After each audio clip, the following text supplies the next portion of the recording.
Why would anyone want to spend $34,000 on this when you could get almost the same horsepower, look, and luxury feel for more than half the price? I just do not get it. Welcome to AutoMotivate, I'm Chris. If you're new, consider subscribing and hitting that notification bell if you want to learn more about cars.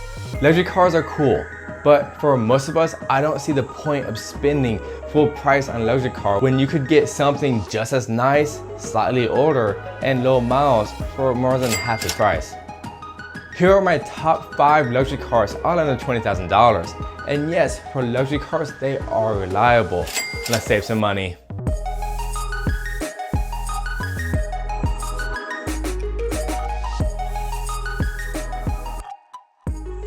(2016) Acura TLX. Although Acura did not make any major updates until 2018, the 2016 model is still a step ahead of most cars for the year.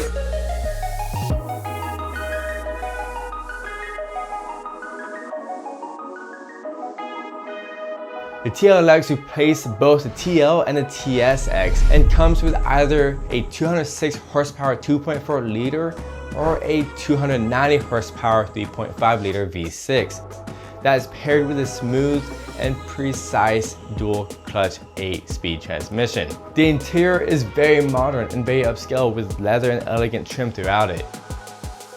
The advanced infotainment system is up to par with other brands like Cadillac and Mercedes, yet it has fewer issues. The TLX is very elegant looking from the exterior with a nice arching roof, bold fenders that flare in the back, and its nice and updated front end with its LED headlights.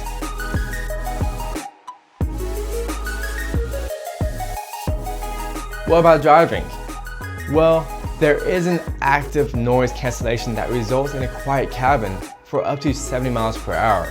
Although this is more of a luxury car, it can still handle pretty well. There's been many people who have this car who said that their cars handle very well through corners. Since this is a newer car, there aren't many complaints. But just don't grab the all-wheel drive version since they are known to have issues. Grab the two-wheel drive version. These are basically very nice Hondas.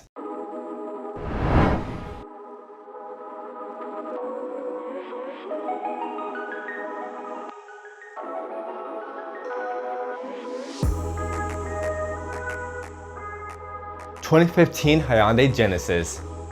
You could spend $42,000 on a new Genesis G80 or get the slightly older equivalent, the Hyundai Genesis 3.8. And if you wanted to just go a bit older, you could grab yourself a 2011 model for under $10,000. Either way, the Genesis has been built to compete almost directly with the Mercedes, but offer their high quality and reliability at a much more fair price, so you know that they mean business.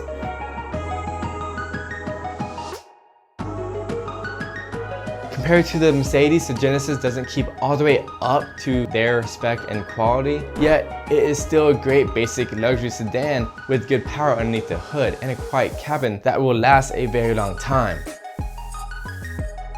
The interior, although may have a few odd quirks, is still very upscale and comfortable and well luxurious.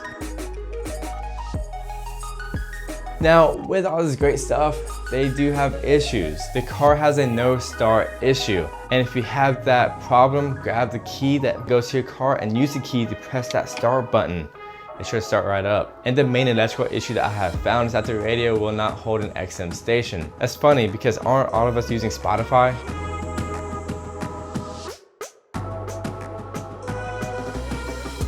(2013) Lexus GS350. Toyota is a leading manufacturer regarding liability. Lexus is a leading luxury car brand regarding liability as well. Not only is the GS model insanely reliable, there has been many reports that these cars are lasting well over 500,000 miles without any major repairs. Lexus kind of hit all the marks with this one.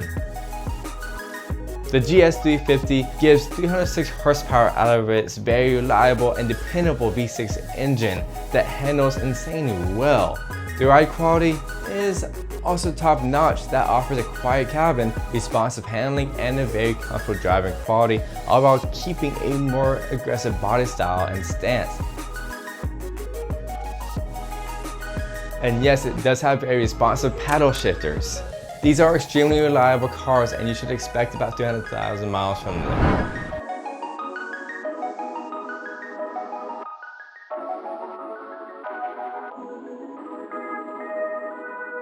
However, in the 2014 model, the main complaint was that the battery keeps dying after a few months. There has not been a resolution to this yet.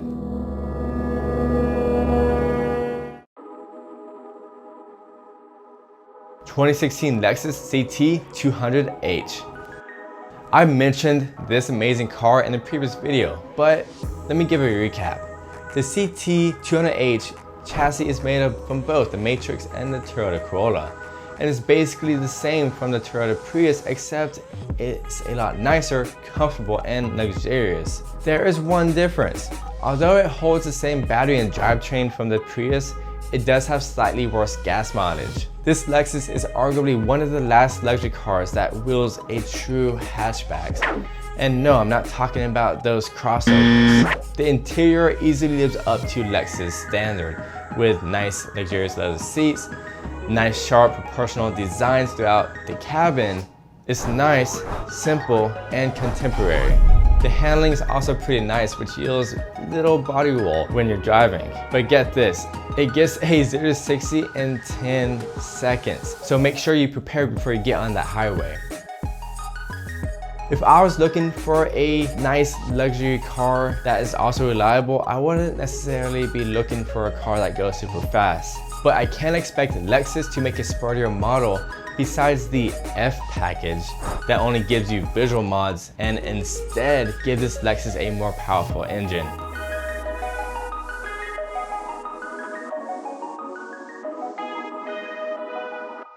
Now here are some of the issues.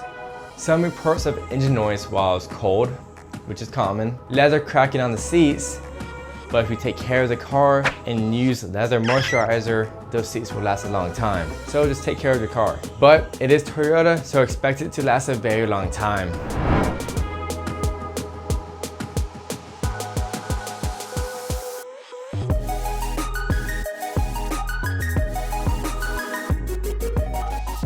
(2011) Mercedes E350. If you're wanting the most modern yet reliable Mercedes that you can get, then the 2011 Mercedes E350 is your best bet.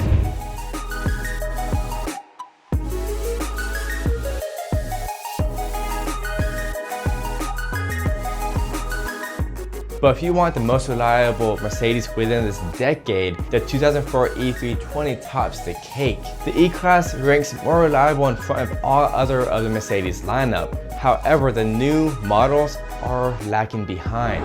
The E-Class does have some standard features, like the MT Tex synthetic leather seats, sunroof, 8 speakers, power tilt telescoping steering wheel, dual climate zone, and some pretty advanced safety features. Safety. Since this is a Mercedes, it's the least reliable on this list. So here are a few main issues that have been reported. The 7-speed automatic transmission at around 70,000 miles has internal component failure that will result in rough shifting between first and second gear, and when it's downshifting from third to second to first gear. So yeah, be sure to change fluids to prevent this. And the camshaft solenoid filling, which isn't a hard thing to replace.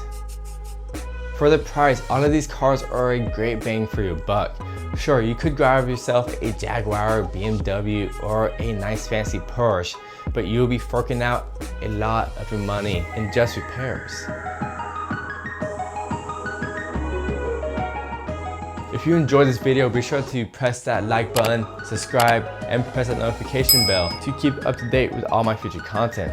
If you have the time, go and check out one of these videos. This is Chris with AutoMotivate. Always appreciate one another. I will see you next time.